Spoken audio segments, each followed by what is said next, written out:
The bracelet was the first thing Amara Ilke-Voss touched every morning, and it would be the last thing she touched that night, though she did not know that yet. It lived in the left thigh pocket of her triage vest, wrapped twice around 2 fingers of gauze so it wouldn't rattle against her scanner. A child's hospital bracelet, printed with a name that wasn't hers to carry, and a birth date that would never see another year. She touched it now, out of habit, the way another person might touch a crucifix or a coin worn smooth by thumbs, and then she stood up from the cot she'd been checking and moved on to the next one. Shelter 14 smelled the way it always did in storm season. Wet concrete, antiseptic, the particular mustiness of blankets that had been folded and unfolded too many times. Outside, New Halden's tidal barriers groaned against a swell that the forecasters had called moderate, manageable, nothing we haven't handled. Amara had learned not to trust that word. Manageable was what they'd called the surge that took the Alvarez boy 4 years ago, the one whose name was on the bracelet in her pocket, the one she still saw sometimes in the gap of half-sleep before dawn, reaching for her hand through water she could not get to him fast enough to stop. She was 34 years old. She had been doing this work, emergency field medicine, shelter triage, the grim arithmetic of who could wait and who could not, since she was 26. And in that time she had learned that the human body breaks in predictable ways and the human spirit breaks in ways that are not predictable at all. She had learned to read a pulse through a wrist gone slick with rain. She had learned after the explosion that took 60% of the hearing in her left ear, that a world with the volume turned down was sometimes a world she could survive in more calmly than the one everyone else heard. The sirens a little duller, the screaming a little farther away, the chaos arriving to her like something already half-filtered. It cost her something too. Direction. The place a sound was coming from. She had to turn her whole head now to find a voice, like an old satellite dish hunting for signal, and in her line of work, a half-second of hunting could be the half-second that mattered. "Miss Voss?" She turned, full body, the practiced motion, to find one of the newer volunteers, a broad-shouldered kid named Petrosian who still flinched at the intercom static, pointing up at the high slit windows near the shelter's ceiling. "Sky's doing something weird," he said. "Some of the older folks are saying it's Aurora. This far south, though?" Amara looked up. Thin bands of color threaded the pre-dawn dark above the harbor, green-violet, shivering at the edges like heat above asphalt. "Wrong latitude for Aurora," she said. "Wrong season, too. But whatever it is, it's not on my clipboard, so it's not my problem until it becomes one." She said it dry, the way she said most things at 5 a.m., and Petrosian huffed something like a laugh and went back to handing out blankets. She should have looked longer. She would think that later, turning the moment over in her memory like a stone she kept finding in her pocket. She should have looked longer, should have felt the wrongness in her chest the way she felt wrongness in a patient's breathing before the monitors caught up to it. But dawn in a flood shelter had its own gravity, its own list of 100 small urgent things, and the light in the sky was, for 1 more hour, someone else's problem. New Halden did not build itself to be beautiful. It built itself to survive. And there was a kind of beauty in that too, if you'd lived in it long enough to see it. The raised causeways threading between towers on stilts, the tidal gates standing sentinel at the mouth of every canal, the whole city engineered by 3 generations of planners who had watched the sea take neighborhoods whole and decided, collectively, stubbornly, that it would not happen again. Amara had grown up 2 districts over, in a block of flats her grandmother used to say was built on the bones of the old city, meaning literally, meaning the district beneath it had drowned in the storm of '61, and this one had been raised 11 meters on reinforced pilings to make sure it never would. She had absorbed the logic of flood engineering the way other children absorbed folk songs, not because anyone sat her down to teach it, but because it was in the walls, in the drainage grates, in the emergency drills that punctuated every school year like seasons. She had never once imagined that logic would matter to anyone but a hurricane. She finished her round of the shelter floor a few minutes later, stepping over the cots and folding chairs and the small mountains of donated blankets that always accumulated by the 3rd hour of any storm shift, and found Dr. Anselm at the supply table, sorting saline bags with the unhurried precision of a man who had done this work since before Amara was born. "Rough crossing tonight?" he asked, not looking up. It was what he always asked, a small ritual between them, and she gave him the small ritual answer. "Nothing we haven't handled?" She caught herself repeating the forecaster's phrase and grimaced at the taste of it in her own mouth. "Ask me again in 6 hours." "You touched your pocket 4 times in the last 10 minutes, Anselm said, mild as weather. He had a way of noticing things without making a person feel caught, a skill she suspected had kept more than one grieving family from shattering in his exam rooms over the decades. "Bad night for it?" "Every night's a bad night for it. Some are just quieter than others." She didn't elaborate, and he didn't push, and that too was a ritual between them. The specific mercy of colleagues who have learned exactly how much of each other's grief they are allowed to touch. It was Dennis's grandmother who broke the ritual open, an hour later, hurrying through the shelter's main doors with the boy limp and too warm in her arms, his breath coming in the particular high, thin whistle that told Amara everything she needed to know before she'd even reached them. The hour ran out on a boy named Denise. He was maybe 8, maybe 9, brought in by his grandmother with a fever that had spiked overnight and a cough that rattled wet in his narrow chest. Amara knelt by his cot, pressed her scanner to his sternum, watched the numbers climb up the little screen in cool blue light. Oxygen saturation, 91%. Heart rate, 118 BPM. Elevated, tachycardic for age. Not catastrophic. Not yet. But close enough that her hands moved without her permission into the old rhythm.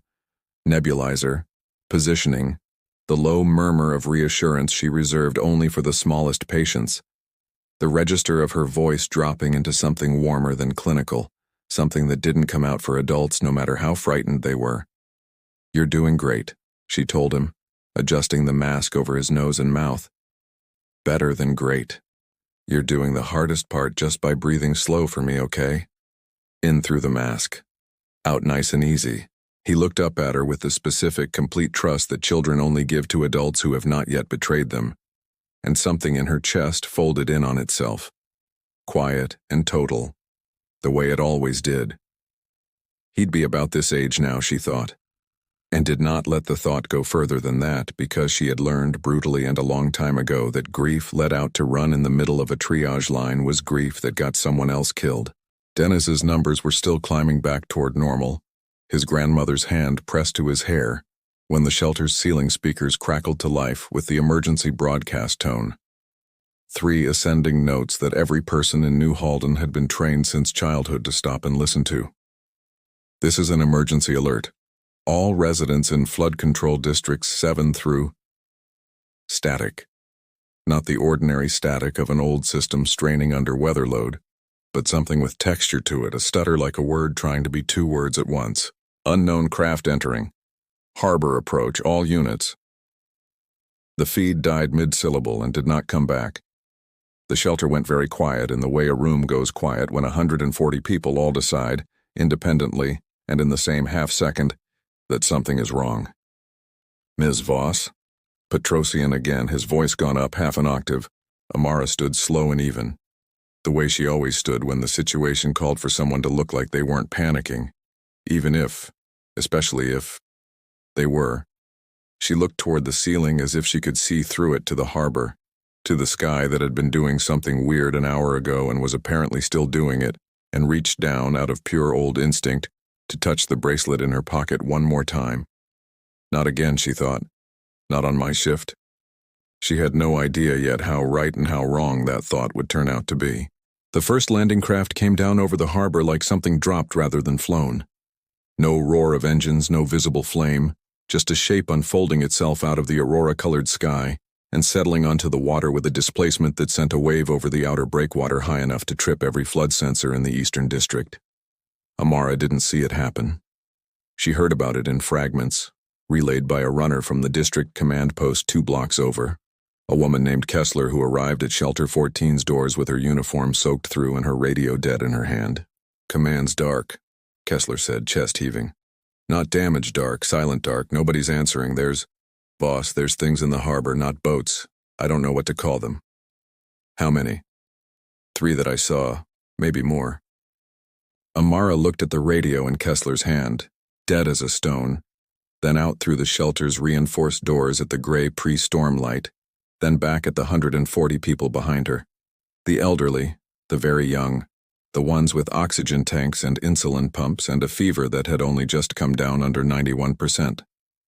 She did the math the way she always did the math, fast and cold and without sentiment, because sentiment was for later, if there was a later. I am, as of this moment, the highest-ranking authority in this building, possibly in this district. It was not a thought she welcomed. It was a thought she'd had before in smaller storms and hated every time. Okay, she said, and made her voice the flat, clipped thing it became when panic needed somewhere to not go. Kessler, you're with me. Petrosian, get every mobile patient down into the subway connector, the one under the stadium lot, the blast-rated tunnel section, not the flooded one. Anyone who can walk, walk. Anyone who can't, we carry. Leave the cots. Take the med kits, take water, take blankets, leave everything else. What's happening? Someone called from the back. An old man, Dr. Anselm, one of the volunteer physicians who came in during storm season, because his hands still remembered how to be useful even after retirement. Amara looked at him and made a decision she would make several more times that day, to give people only as much truth as they could carry and act on, and to withhold the rest until it stopped being useful to withhold it. Something came down in the harbor, she said. City Command isn't answering. Until they do, we're moving to the tunnels because tunnels are the safest structure we've got, and I am not waiting to find out if I'm wrong about that. Nobody argued. That, more than anything, told her how frightened they already were. The subway connector beneath the stadium lot had been over-engineered decades ago by planners who'd assumed the worst storm New Halden would ever see was still ahead of it. Reinforced concrete 2 meters thick in places, blast doors salvaged from a decommissioned military depot and repurposed for flood control, ventilation shafts that could be sealed by hand crank in under 90 seconds. It had never been used for anything but storm drills and, once, a heat wave shelter. It had certainly never been designed with the idea that the enemy overhead might not be weather at all. Getting 140 people down a single stairwell without a stampede was its own kind of triage, and Amara ran it the way she ran everything else, by voice, by eye contact, by the specific calm that came easier to her than it should have, the calm of a woman who heard the world's panic through a filter the explosion had built into her 4 years before anyone in the Threnvox Dominion had ever heard the word human. She put the mobile elderly at the front, walking, unhurried, because a fall on these stairs would cost more than the seconds saved by rushing. She put Petrosian at the rear with 2 of the sturdier volunteers, sweeping for stragglers.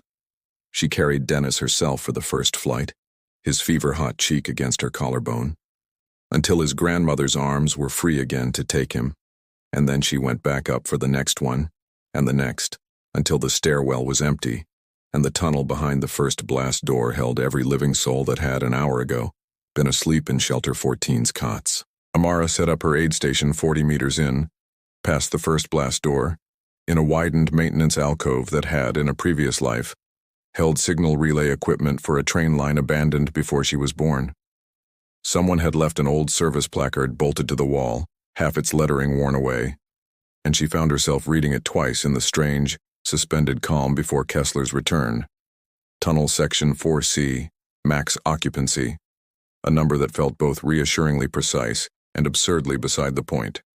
She laid out her kit with the same economy of motion she used every storm season: morphine vials, saline, suture kits, the battered defibrillator that had saved 4 lives and once failed to save a 5th. She did not let herself think about the 5th. She lined the vials up by type the way she always did, a small private ritual of order in the middle of chaos, and it was in the middle of that ritual, counting morphine ampules by rote, that she first let herself think, clearly and without flinching, about what kind of a day this was actually going to be. Command dark. Craft in the harbor. No idea what's coming down that ramp. She capped the last vial and set it back in its foam slot. Then I work with what's already here. I always have. It was Kessler who came back from the tunnel mouth with the first real information, breathless. Her face gone, the pale gray of someone who has seen something her mind hasn't finished processing yet. "There's things on the surface," she said. "Not just craft. Ground units walking. Boss, they don't look like anything I have a word for. 4 limbs, but wrong. Armor like nothing I've seen, and they're not talking, they're just broadcasting. On every frequency, like they don't care if we hear it." "Hear what?" Kessler held up a battered handheld radio, the kind every shelter kept for exactly this scenario, and thumbed the volume up. Through the static came something that was almost a voice, layered, artificial, translated by a machine that had clearly never heard a human throat make a sound before, and was doing its best approximation. "Biological population detected. Structural analysis. Pre-industrial spaceflight capability, 0. Threat assessment, minimal. Proceed with standard containment protocol for resistance. Index 1 populations." The words meant nothing to Amara in the moment beyond their bald arithmetic. Minimal threat, standard containment, but she filed them away with the particular cold clarity of someone who has learned that information, however strange, is never wasted. "Resistance index," she repeated. "They've got us filed already. Like a chart." "Like a chart for what? I don't know yet." She looked past Kessler down the tunnel toward the surface, toward the muffled boom of something enormous moving through the wet streets above them, and made the second decision of the day that she would keep making over and over until it was over. "I will use everything this city has ever given me, because nothing else is coming." She thought of the morphine vials in her kit. She thought of the flood barrier controls she'd seen 100 times on shelter tours, and never once needed. She thought of the fire axe mounted by the blast door, red-painted and dust-furred, that nobody had swung in her lifetime. Everything is a tool now, she thought. Everything. The Dominion ground unit that came down the eastern service ramp into the flood control district, numbered 6, moving in the loose, confident spacing of soldiers who have never once needed to move any other way. Amara watched them from the shadow of a maintenance kiosk 200 meters off, close enough to see the strange, faceted plating of their armor, catch what little light came down through the storm grates, far enough that her heart beat. She checked it on her wrist scanner without meaning to, an old habit, read 104 and climbing, elevated but controlled. Not panic. Vigilance. She had learned the difference the hard way once, and never forgot it. They were not looking for the tunnels. That was the thing she noticed first and turned over twice before she trusted it. They don't know what's under this street. Their scanners, whatever they were, swept the surface structures, the shelter, the obvious places a pre-spaceflight population would hide. Not the flood infrastructure, not the manhole 30 meters from where she crouched, marked with a faded stencil that read, "Maintenance Access, Tidal Gate 7C, a designation that meant nothing to an orbital scanner built to look for buildings, vehicles, weapons. They don't think we have infrastructure worth scanning, she realized.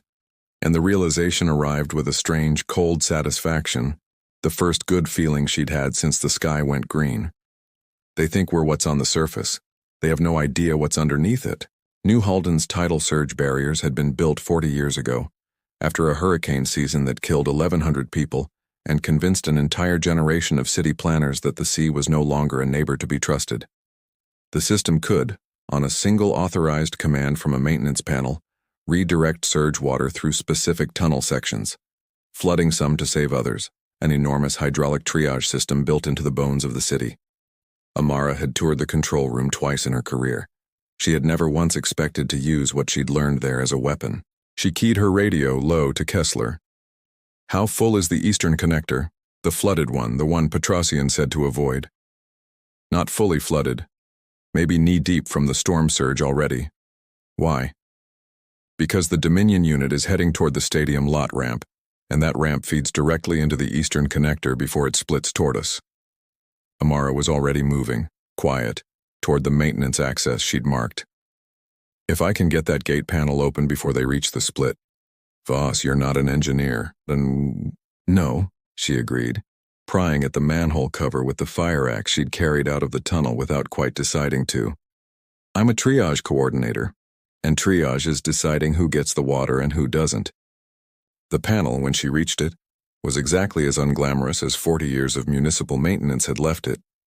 A gray steel box with a hand crank release, a manual override switch sealed under a plastic tab that read, "Emergency use only," and a laminated instruction card gone soft and illegible with damp.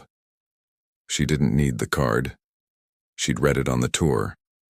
She snapped the plastic tab, set her palm on the override, and watched through the grate above as the 6 Dominion soldiers moved into the throat of the eastern connector in their loose, confident spacing, still scanning for buildings, still looking for anything but water. She waited for the 4th soldier to clear the gate line before she threw it.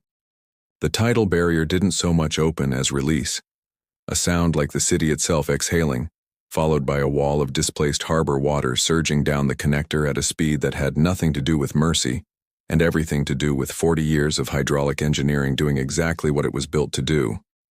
Amara heard it before she saw it, a bass roar that even her half-deafened ear couldn't miss, and then the radio in her hand lit up with garbled Dominion chatter, the translation layer clearly struggling against something it had never been asked to process before. Unit 4 not responding. Water ingress unexpected. Terrain data did not indicate. Reassess biological population is manipulating subterranean. Repeat subterranean infrastructure. Revise threat parameter. Amara stood over the maintenance panel, axe still in hand, water roaring away beneath her feet toward 6 soldiers who had been told, with total institutional confidence, that this planet's population could not organize resistance beyond small arms. She felt nothing like triumph. She felt the specific, familiar exhaustion of having done the necessary thing, the way she felt after any triage decision that saved some and cost others. And beneath that exhaustion, quiet and unbidden, she felt something that might have been the first flicker of an idea she wouldn't be able to name until much later. They don't know what we are. And that might be the only advantage we have. Her radio crackled again, this time with something new. Not the clipped tactical chatter of soldiers, but a slower, more deliberate transmission, broadcast wide, clearly meant to be heard by anyone listening. Attention surface population. This force represents the Threnvox Dominion acting under conquered authority. Your species has been provisionally classified Resistance Index 1. Surrender of local authority structures will result in minimal disruption to your settlement. Continued interference will be classified as anomalous behavior requiring reassessment. Amara listened to the whole thing twice, the second time slower. The way she read vitals when the first read didn't make sense. Local authority structures. They thought New Halden had a mayor's office to negotiate with, a police chief to hand over the city keys. They had no idea they were broadcasting a surrender demand to a triage coordinator standing ankle-deep in floodwater with an axe in one hand and a bracelet in her pocket. She keyed the radio, more out of dry instinct than any real hope of being heard by the right ears. This is Voss. Shelter 14. Message received. Response: no. She did not expect an answer. She got one anyway. 3 seconds of dead air, and then a single line oddly stilted, as if the translation system had to search unusually hard for the words, "Clarify responding authority. Query, military designation." No designation, Amara said. Medic. The line went quiet again, longer this time, and she had the distinct uncomfortable sense, the way she sometimes had the sense that a patient's numbers were about to turn bad before the monitor confirmed it, that somewhere above her, in whatever passed for a command deck on those unfamiliar craft, something had just been recalculated and did not like the new number. She did not get long to consider it. The tunnels north of the stadium connector had their own emergency, and it announced itself the way every real emergency did, not with warning, but with sound. A groaning shudder of settling concrete, followed by the specific, terrible silence of a structure deciding whether or not it was going to hold. Ceilings coming down in the North Passage. Petrosian's voice, cracking with something between fear and the strange calm that comes when a person realizes they are, for the first time, the only help available. There's kids in there, the school group, the ones from the community center. Amara was already moving before he finished the sentence, axe left behind, med kit slung across her back, running the way she hadn't run since the night with the bracelet in her pocket. 4 years and 1 collapsed building ago. The North Passage was already choked with dust and the particular acrid smell of old concrete meeting new stress, and in the gray murk she could make out shapes. Small shapes, a cluster of children pressed against the tunnel wall where a support beam had buckled, their teacher trying and failing to shield all of them at once. "Everyone listen to my voice," Amara called, and something in her automatically dropped into the register she used only for the smallest patients, warm even through the dust, even through the fear climbing her own throat. "You're going to be okay. I need you to move toward me, slow, one at a time, starting with the littlest ones." It was the littlest one, a girl who couldn't have been older than 6, hair matted with concrete dust, eyes huge and dry with the particular shock that comes before crying, who was still 6 meters back when the second section of ceiling let go. Amara didn't decide to run into it. Her body simply did it, the way bodies do things that minds only understand afterward, and she got an arm around the girl and turned her own back to the falling debris in the half-second before it landed, taking the weight of broken concrete across her shoulder and the back of her ribs with a sound she felt more than heard, white and total, before the pain arrived a half-second later and arrived enormous. She did not let go of the girl. That was the only part of the next several minutes she was entirely sure of afterward, that her arms had stayed locked around a 6-year-old stranger through pain that made her vision gray at the edges, through the dust and the screaming and the sound of Dr. Anselm's voice somewhere behind her calling her name. For a handful of seconds that felt considerably longer, Amara knew nothing at all, not pain, not sound, not the tunnel around her, just a gray, formless static where a mind should have been. It was the girl's hand, she would learn later, small fingers closing hard around 2 of hers that pulled her back up out of it, some animal part of her responding to a child's grip before her conscious mind had finished rebooting. She came back to herself in pieces. The dust first, thick enough to taste, coating the inside of her mouth in grit. Then the weight across her back and shoulder, enormous and strange, like being held down by something that hadn't decided yet whether to let go. Then the pain, arriving the way pain always arrived to her, not gradually, but as a door slamming open, total and immediate, radiating from somewhere along her ribs in a way that told her, with the flat clinical certainty of 14 years of practice, that something under that skin had broken. "Move slow," she heard herself say to the girl, in a voice that came out steadier than she had any right to expect. "You're not hurt. Look at me. You're not hurt. I need you to shout for the others, okay? Loud as you can." The girl shouted. Whatever else the day had taken from New Halden, it had not taken the willingness of a 6-year-old to do exactly what a trusted adult asked of her in a crisis, and within moments there were hands at the debris, voices Amara recognized. Petrosian's, one of the school teachers, someone she didn't know by name yet who would, by the end of the week, be someone she trusted with a scalpel. They got her out. She knew that only because she woke to it. Dr. Anselm's hands, steadier than she'd have guessed for a retired physician, working fast and competent over a wound in her side that her own scanner, when someone finally got it onto her wrist, read back at her in flat blue numbers she made herself focus on because focusing on numbers was easier than focusing on the pain. Oxygen saturation, 88% and falling. Heart rate, 141 BPM. Not good, she thought, distantly, professionally, as if it were someone else's chart. Not good, but not unsurvivable. Depends what happens next. What happened next was the survivors she'd trained.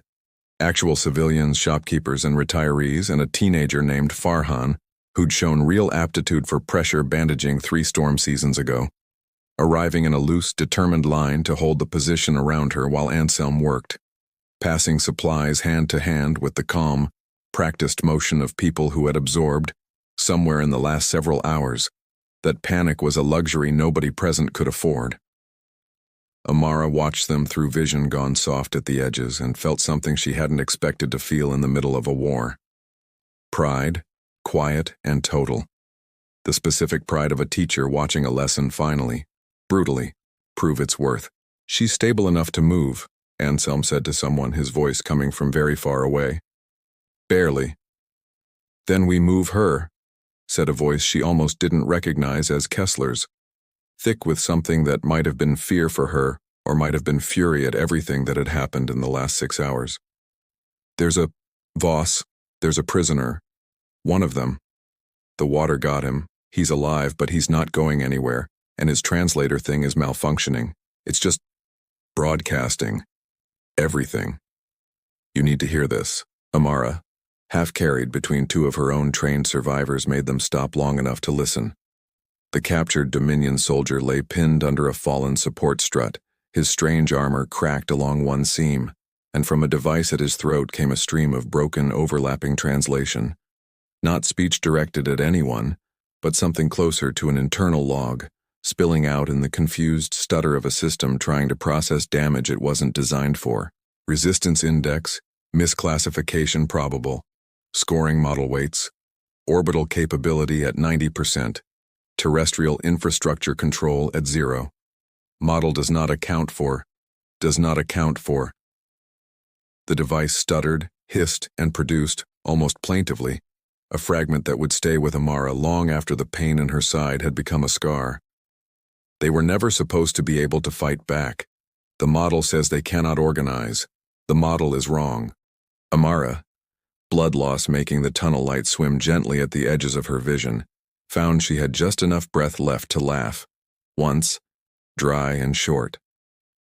"Tell your model," she said, to no one who could understand her, to a machine that might or might not be listening, that it forgot to ask who builds the pipes. She did not remember all of what happened between the tunnel and the moment she was next fully aware of herself.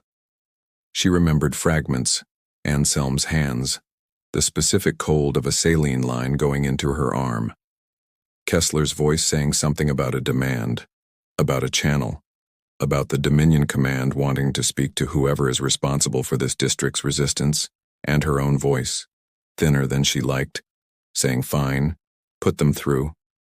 I don't have the energy to say no twice. She remembered being propped against the tunnel wall, the malfunctioning translator device, salvaged now from the prisoner and rigged by a shelter engineer with more improvisational courage than Amara had energy left to properly thank him for, held near enough to catch her voice. She remembered the pain in her side settling into something duller, more manageable, the particular deep ache of a wound that has been stabilized but not fixed. She remembered the bracelet, which someone, Anselm she thought, though she never asked and he never said, had tucked back into her vest pocket sometime during the chaos, its small, hard shape pressed now against her ribs where she could feel it without needing to reach for it. The transmission that came through was layered, artificial, translated by a system clearly under strain from everything it had encountered in the last several hours. The flooding, the malfunctioning unit, the captured soldier's broken log now presumably flagged somewhere in a Dominion database as a serious anomaly. Identify yourself. State your authority. This force requires accurate classification data.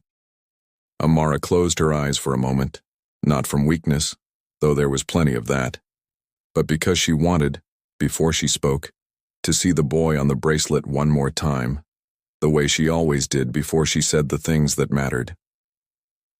My name is Amara Voss, she said, and her voice came out quieter than she meant it to, quiet in the specific way that made people lean in to listen instead of loud in the way that made them brace. I'm a medic, not a soldier, not a government. Just someone who was on shift when your ships came down. Clarify. Resistance organized by medical personnel is inconsistent with Resistance Index 1 parameters. I didn't organize resistance, Amara said. I organized triage.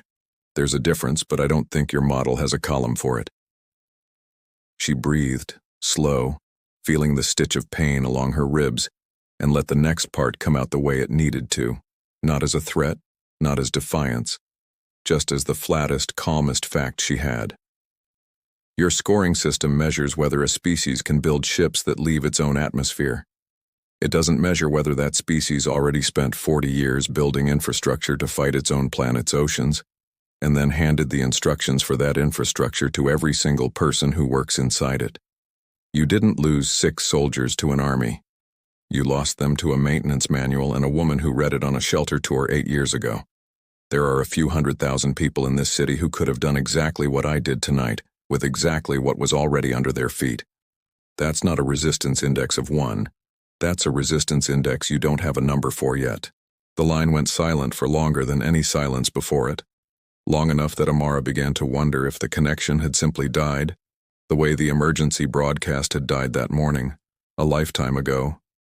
Then, very quietly, almost, though she would never be sure she hadn't imagined it, almost like something searching for the right word and finding, for the first time, that it did not have one. Reassessing. What came after? Amara understood only in pieces, stitched together over the following hours from Kessler's radio chatter, and Anselm's exhausted updates, and the strange, sourceless quiet that fell over the tunnels sometime near dawn of the second day. The Dominion ground forces, without further transmission to anyone in Shelter 14, began a slow, orderly withdrawal from the flood control district. Not a retreat under fire, but something closer to a recalculation made visible. Craft lifting off the harbor in the same unhurried, silent way they had arrived, as if following an order that had come from somewhere far above the local command that had first classified New Halden a non-threat. Later, much later, in the strange administrative quiet that follows any disaster, when the counting begins and the reports get written, a fragment of Dominion command traffic would be intercepted and translated by frightened, exhausted linguists, working with equipment none of them fully understood. A single line that would end up quoted in every account of that day, official and unofficial alike. An automated stand-down directive, triggered, it seemed, by nothing more or less than a threshold being crossed in a model no human had ever been meant to see. Resistance index reclassification pending. Provisional status revoked. Full population survey required before further contact. Amara heard about the stand-down order from her hospital bed. 3 days later, her ribs wrapped, an IV line taped to the back of her hand. The tunnel dust finally washed out of hair that had gone visibly grayer, she thought, than it had been the week before. She heard about it the way she heard about most large things now, filtered, a little muffled, arriving to her half-processed by the ear that still worked and the one that didn't. The city, in those first days, did the strange, disjointed work that every disaster left behind it, counting the dead, counting the saved, arguing already over whose jurisdiction the harbor wreckage belonged to.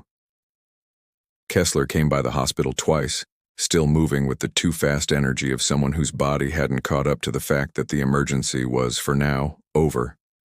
Petrosian came by once, sheepish, to tell her that the shelter volunteers had voted, unofficially, with no authority to do so but with total unanimous seriousness, to rename Tunnel Section 4C after her, a piece of news that made Amara laugh so hard it pulled at her stitches and left her gasping for the nurse. "It's a terrible name for a woman," she told him when she could breathe again. "Voss Passage sounds like a drainage easement." "That's sort of the point," Petrosian said, grinning, and for the first time since the sky had gone green over the harbor, Amara let herself believe that some ordinary, unremarkable version of life might still be waiting for all of them on the other side of this. She thought lying there about the model that had been wrong, about a scoring system built by something vast and old and confident, tuned to measure ships and shields and the ability to leave a planet's gravity, and blind, completely, catastrophically blind, to a woman with a fire axe and a maintenance manual and 40 years of civic infrastructure built by people who never once imagined they were building a weapon. She thought, too, about Dennis, the boy with the fever, whose numbers had climbed back to normal sometime in all the chaos and who had, according to Anselm, spent the entire ordeal in the tunnels asking anyone who would listen whether the medic lady was okay. And she thought about the little girl, the one from the North Passage, the one she'd turned her back to the ceiling for without deciding to, whose name, she learned on the 4th day, was Sela, and who had asked, when she was well enough to be brought to Amara's bedside by a grandmother who cried the entire visit, whether she could see the bracelet the nice medic always touches. Amara had shown her, had explained in the soft, careful way she reserved only for children, that it belonged to a boy she hadn't been able to save once, a long time ago, and that she carried it so she would never forget how much it mattered to try. Sela had looked at it for a long moment, solemn in the particular way small children are solemn when they sense an adult's grief without fully understanding its shape. and then had asked in a small voice if her name could go next to his. Amara had not answered right away. It was not a request she took lightly. The bracelet had been for 4 years a private thing, a wound she tended alone, and the idea of sharing that small worn strip of plastic with anyone, even a child she had carried through falling concrete, felt at first like something that needed permission from a boy who could no longer give it. But she had looked at Sila's grandmother, crying quietly by the window, and at Sila's small, solemn face, and had understood in the particular way understanding sometimes arrived to her only after a crisis had passed and left her still enough to feel it, that the boy on the bracelet would not have wanted to be carried alone forever. He had been the reason she reached for every child after him a half-second faster than exhaustion said she should. Sila was, in her own small way, the proof that the reaching had mattered. "I'd like that," Amara had told her. "I'd like that very much." That evening, when the room was quiet and the hospital's lights had dimmed to their overnight setting, Amara sat up carefully against her pillows, ribs protesting, and took a permanent marker from the nightstand a nurse had left for her. She uncapped it slowly, the way she did everything now, with the deliberate care of someone whose body had recently reminded her how easily it could be broken, and beneath the small, faded name already printed on the bracelet's worn plastic band, she wrote a second name, careful and small, in handwriting that shook only slightly. She held the bracelet up to the dim light for a long moment, both names visible now, one lost and one saved, and said the only thing that felt true enough to say out loud, to no one, in a hospital room 3 days after the sky had turned green over New Halden. "To now," she whispered. "I'll try to keep it that way. And to you,